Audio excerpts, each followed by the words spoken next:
Hi అండి. Welcome back to common రుచులు. నేను మీ శిరీష. మనం ఈరోజు చేసుకోబోయే రెసిపీ వచ్చేసి పులిహోర, అలాగే పాల తాలికలు. ముందుగా పాల తాలికలు ఎలా చేసుకోవాలో చూసేద్దాం.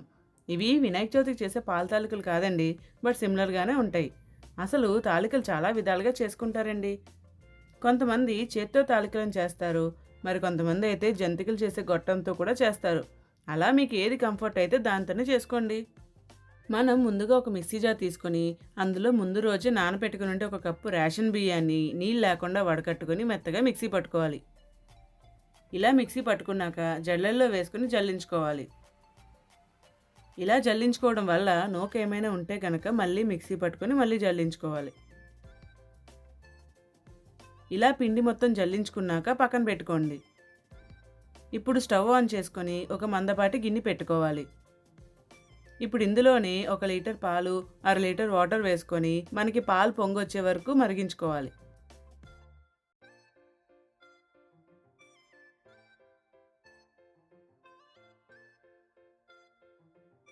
ఇలా పొంగొచ్చిన తర్వాత కొద్దిగా పాలు తీసుకొని పిండిలో ఉండలు లేకుండా బాగా కలుపుకోవాలి.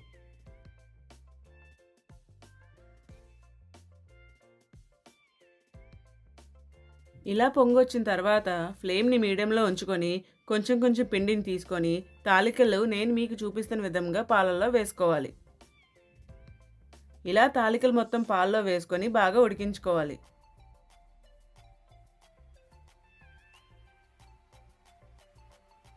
అన్నట్టు మరొక మాట, నా వీడియోస్ నచ్చితే సబ్స్క్రైబ్ చేయండి. మరెన్నో రెసిపీస్ మీతో షేర్ చేసుకుంటాను. ఈ సమయంలోనే ఫ్లేమ్ అనేది మీడియంలోనే ఉంచుకొని బాగా ఉడికించుకోవాలి. మధ్యలో ఒకసారి కలుపుకొని తాలికలు బాగా ఉడికాయో లేదో చెక్ చేసుకోవాలి.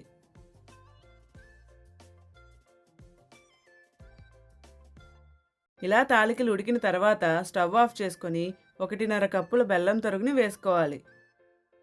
ఇలా బెల్లం వేసుకున్నాక మరొకసారి బాగా కలిపి పక్కన పెట్టుకోండి. మీరు గనక కొద్దిగా తీపి ఎక్కువ తినేవాళ్ళైతే ఇంకొక అరకప్పు వేసుకోండి.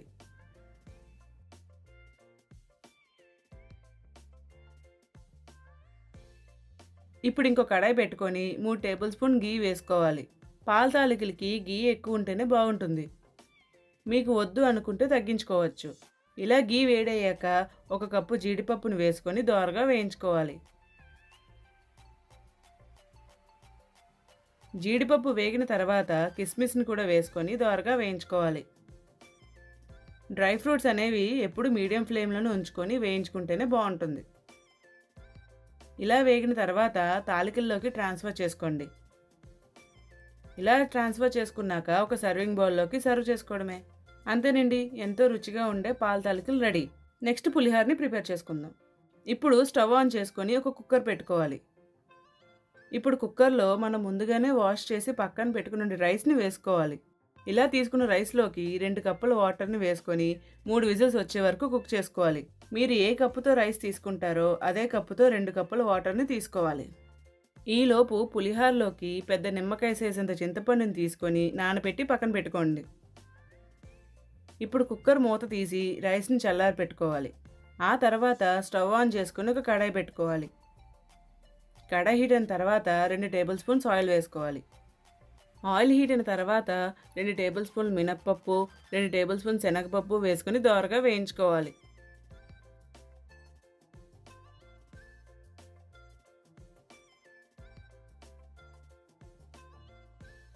ఇలా దోరగా వేగిన తర్వాత 1 టేబుల్ స్పూన్ ఆవాలు, 1 టేబుల్ స్పూన్ జీలకర్ర, 3 ఎండుమిరపకాయలు, కొద్దిగా జీడిపప్పు, కొద్దిగా కరివేపాకు వేసుకొని మరి కాసేపు వేయించుకోవాలి. ఇలా వేయించుకున్న తర్వాత 5 పచ్చిమిరపకాయలు కూడా వేసుకొని మరి కాసేపు వేయించుకోవాలి.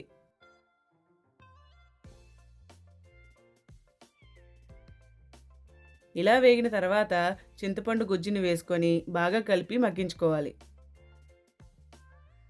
ఇలా 5 నిమిషాలకి చింతపండు గుజ్జు బాగా మగ్గి మనకి ఆయిల్ అనేది ఈ విధంగా సెపరేట్ అవుతుంది. ఇలా ఆయిల్ సెపరేట్ అయ్యాక 1 టేబుల్ స్పూన్ ఇంగువ వేసుకొని మరొకసారి బాగా కలిపి స్టవ్ ఆఫ్ చేసుకోవాలి. ఇప్పుడు ఈ తాలింపు మొత్తాన్ని చల్లారి పెట్టుకున్న రైస్లోకి ట్రాన్స్ఫర్ చేసుకోవాలి. ఇప్పుడు ఈ రైస్లో 2 టేబుల్ స్పూన్ల ఆవపిండి, మీ రుచికి సరిపడంత ఉప్పు, 1 టేబుల్ స్పూన్ పసుపు వేసుకొని బాగా కలుపుకోవాలి. ఇలా కలుపుకున్నాక సాల్ట్‌ని అడ్జస్ట్ చేసుకొని, సాల్ట్ సరిపోకపోతే వేసుకొని మరొకసారి కలుపుకోండి. అంతేనండి. ఎంతో రుచిగా ఉండే పాల తాలికలు, పులిహోర రెడీ. ఇది మీరు ట్రై చేసిన తర్వాత ఎలా వచ్చిందో నాకు కామెంట్ బాక్స్‌లో కామెంట్ చేయడం మర్చిపోకండి. అమ్మ వంట నచ్చితే లైక్ చేయండి, షేర్ చేయండి, కమెంట్ చేయండి, దాంతో చేయండి.